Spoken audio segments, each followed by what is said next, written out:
সাধারণকালের প্রথম সপ্তাহ সোমবার। মহাচার্য হিলারি।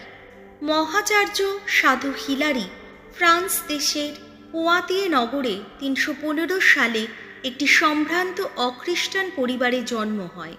দর্শন শাস্ত্র পড়ার পর অসন্তুষ্ট হয়ে বাইবেল পড়তে শুরু করেন।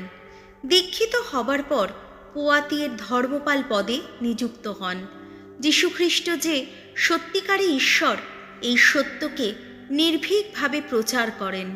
খ্রিস্ট সত্যকে প্রতিষ্ঠা করার জন্য আলোচনা, গ্রন্থ ও বাইবেলের প্রাঞ্জল ভাষ্য লেখেন।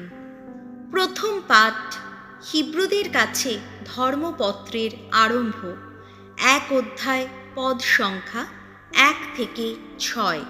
পুত্রের মধ্য দিয়ে পিতার পরম আত্মপ্রকাশ। প্রাচীনকালে ঈশ্বর আমাদের পিতৃপুরুষদের কাছে বহুবার বহু রূপে কথা বলেছিলেন প্রবক্তাদের মুখ দিয়ে, কিন্তু শেষ যুগের এই দিনগুলিতে আমাদের কাছে তিনি কথা বলেছেন আপন পুত্রেরই মুখ দিয়ে, সেই তাঁরই মুখ দিয়ে যাকে তিনি দিয়েছেন নিখিলের ওপর তাঁর আপন অধিকার, যার দ্বারাই তিনি রচনা করেছেন বিশ্ব চরাচর।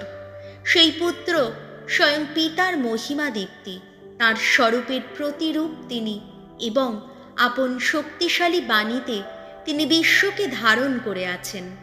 সমস্ত পাপের পরিশুদ্ধি সাধন করার পর তিনি ঊর্ধ্বলোকে মহামহিমের ডান পাশেই আসন নিয়েছেন। স্বর্গদূতদের তুলনায় তিনি তো হয়ে উঠেছেন ততই মহান। তাদের নামের তুলনায় যতই মহান তার সেই নাম, পিতার কাছ থেকে পাওয়া তার সেই নাম। কারণ কোন স্বর্গদূতকেই বা ঈশ্বর কখনো বলেছেন, তুমি আমার পুত্র, আমি আজ তোমাকে জন্ম দিয়েছি, কিংবা আমি তার পিতাই হব, সে হবে আমার পুত্র? তাছাড়া তার সেই প্রথম জাত পুত্রকে জগতে নিয়ে আসার সময় ঈশ্বর বলেছেন, ঈশ্বরের সমস্ত স্বর্গদূত তাঁর চরণে প্রণত হোক। প্রভুর বাণী, শ্যাম সঙ্গীত, ধুয়ো। প্রভুর সকল দূত তোমরা করো প্রভুর নিত্য আরাধনা। ভগবান রাজত্ব করেন, উল্লাস করুক ধরণী। উৎফুল্ল হোক সাগরের যত দ্বীপ, তিমির মেঘমালায় বেষ্টিত তিনি। ধর্ম আর ন্যায়ের ওপর প্রতিষ্ঠিত তার সিংহাসন। ধুয়ো। প্রভুর সকল দূত তোমরা করো প্রভুর নিত্য আরাধনা। তিনি কত ধর্মময়, আকাশমণ্ডল সকলকে জানায় সে বাণী। তিনি কত মহিয়ান, সে সত্য প্রত্যক্ষ করে সমস্ত মানুষ। তার চরণে প্রণত হয় সকল দেবতা। ধুয়ো। প্রভুর সকল দূত তোমরা করো প্রভুর নিত্য আরাধনা। ওগো ভগবান, তুমিই তো বিশ্বপ্রভু পরাৎপর, সর্বদেবতার বহু ঊর্ধ্বে তোমার অধিষ্ঠান। ধুয়ো। প্রভুর সকল দূত তোমরা করো প্রভুর নিত্য আরাধনা।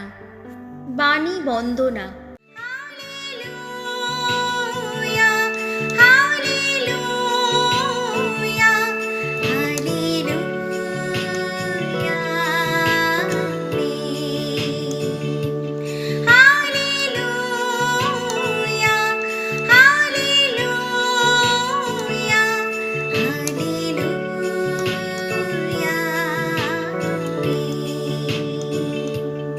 প্রভু তোমার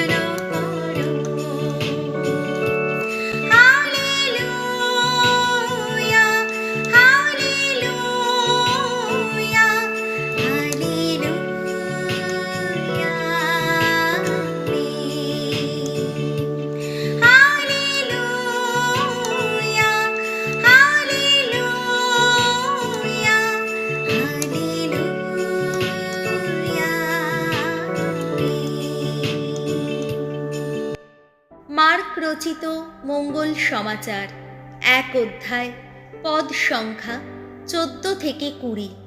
ঐশ্বরাজ্য এখন খুব কাছেই, তোমরা মঙ্গল সমাচারে বিশ্বাস করো। যোহন কারারুদ্ধ হলে যিশু গালিলিয়ায় চলে এলেন। সেখানে তিনি ঈশ্বরের মঙ্গল সমাচার প্রচার করতে লাগলেন। তিনি বলতেন, সময় হয়ে এসেছে, ঐশ্বরাজ্য এখন খুব কাছেই, তোমরা মন ফেরাও, তোমরা মঙ্গল সমাচারে বিশ্বাস করো। একদিন তিনি গালিলিয়া সাগরের ধার দিয়ে হেঁটে যাচ্ছেন। এমন সময় দেখতে পেলেন সিমন ও তার ভাই আন্দ্রিয় সাগরে জাল ফেলছেন। পেশায় তারা ছিলেন জেলে।